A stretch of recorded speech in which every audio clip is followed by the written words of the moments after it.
Sina Maria Teresa, Maria Corazon at si Victor. Nagkita-kita na online.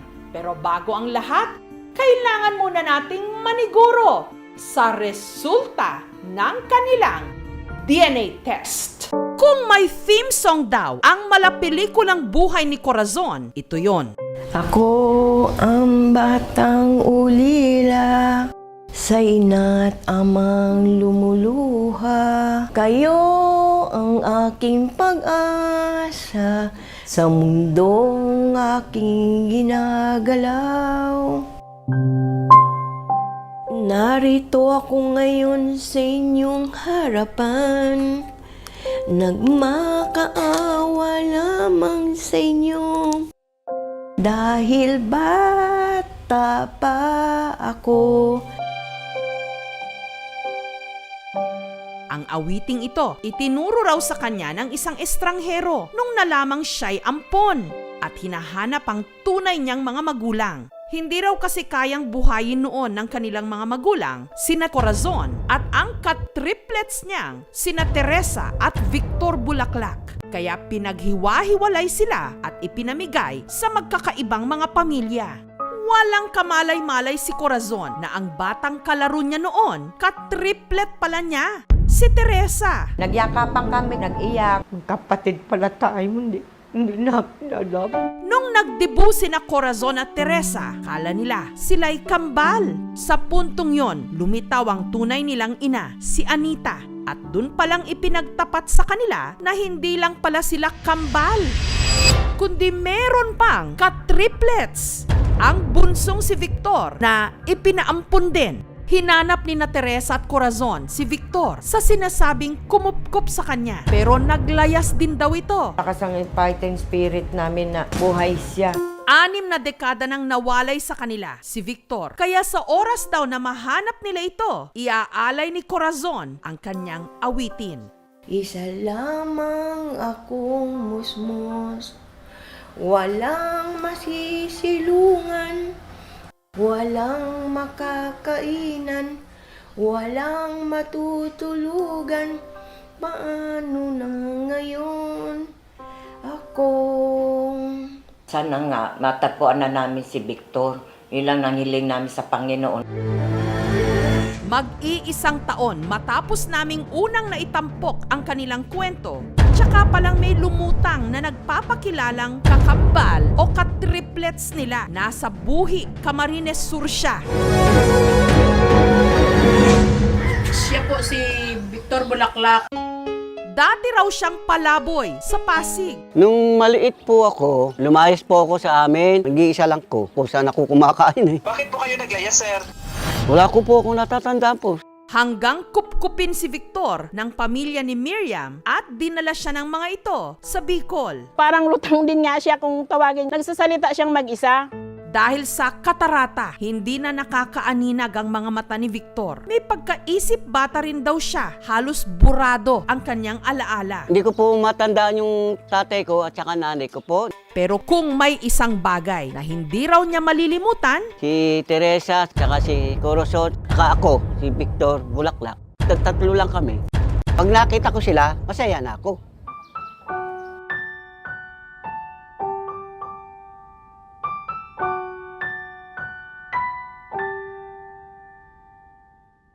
Teka. Iyak talaga siya.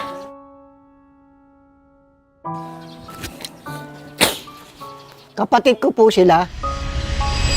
ang unang pagtatagpo ni na Teresa, Corazon at Victor sa video call. Kamusta po kayo? Kamusta ka na, Victor? Eto po, kapatid. Ako po si Maria Teresa, Santo Domingo, Bulaklak. Bulaklak. Yan na nga, siya. Kilala mo ba ang mga tita Pasita? Tanay Pasita? Oo. Opo.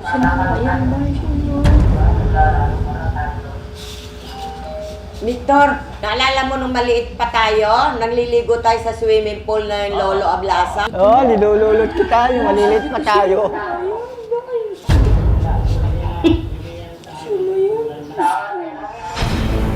Pero kailangang makasiguro, Hindi sapat ang mga kwento-kwento. Kailangan may DNA test para malaman kung magkadugo nga ba ang tatlo. Sa gabing ito, malalaman na natin ang resulta. Magandang hapon po, Aling Teresa at Aling Corazon. Magandang hapon din po sa inyo. Naiyak kami dahil kasi Sa tagal ho kasi namin hinahanap yung kapatid namin. More than 60 years. Yung mga nakakuha ho pala sa inyo, mga magkakalapit lang din, ano? magkakapatid sila. Dalawang anak niya ang nag-ampon sa amin, tapos yung tinatawag naming lolo. Pinaghiwalay kami. Isa doon sa kabila, isa naman sa kabila, isa naman doon sa kabila. Masakit, ma'am. Hindi namin akalain na ganun mangyayari sa amin. Hindi namin alam na may mga kapatid pala kami sa iba. Sabi niya, ate, nandyan si mother. O bakit? Pagkatapos niya tayo pamigay, tsaka tayo niya hahanapin. Wow, Niyakap niya ako, pero hindi ko siya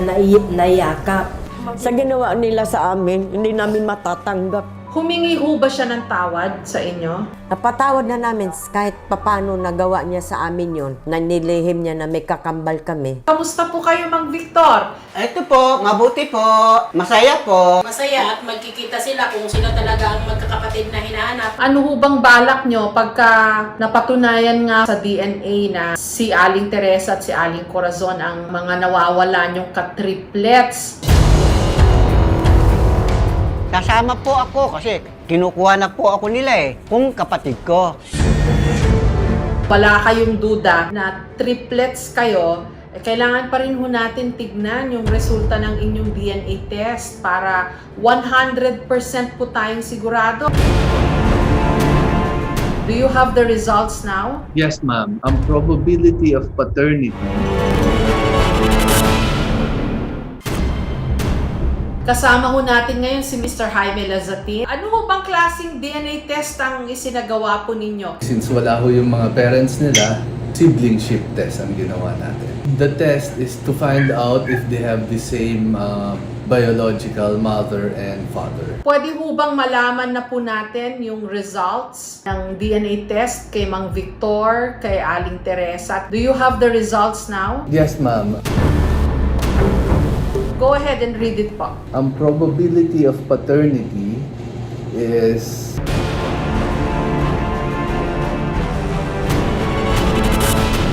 99.9998%. Confirmed po na si Aling Corazon at si Mang Victor ay magkapatid. Yes, po.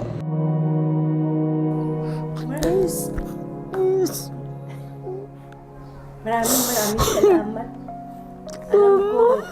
Alam ko siya na yun. Hindi kami mawala ng pag-asa. Siya na nga talaga yun. Masaya po ako, hinahanap ko ang kapatid ko po. Wala nang kaduda-duda. Sila ho yung ka-triplets ninyo, Mang Victor. Hindi pwedeng maghiwalay-hulay, siyempre. Yun ang namin, pamilya. Aling Teresa, Aling Corazon, paano nyo ho balak bawiin yung lahat ng mga taon na nawala po sa inyo? Ang sa akin lang, kukunin namin si Victor pero babalik din namin sa kanya. Gusto lang namin na makapiling namin siya kasi di ba 60 years na nagkawatak kami. Kasi ang gagawin namin, isang buwan sa amin, isang buwan sa kanya. Parang alternate. Teresa, Corazon, kukunin niyo na ako. Gusto ko nang sama-sama na lang tayo. Huwag na tayo maghiwalay. Anong una nyong gagawin pag nakita nyo na ho ng personal? Yakapin po. Tsaka, nami-miss ko. Kita na kami. Masaya na. Gusto ko iparating sana sa inyo yung awit ko para sa iyo sana. Sige nga, uy! Kantahin nyo nga, Aling Corazon! Nakakaiyak nga lang to Pero tiisin mo. Kasi tayo yung batang ulila sa ina't ama. Lumuluha. Eto, pakinggan mo, Victor. Ako ang batang ulila sa ina't ama lumuluha. Kayo ang aking pag-asa sa mundong aking ginagalaw. Narito ako ngayon sa inyong harapan. Nagmakaawa lamang sa inyo. Dahil bata pa ako, Isa lamang akong musmos, walang masisilungan, walang makakainan, walang matutulugan. Paano na ngayon ako?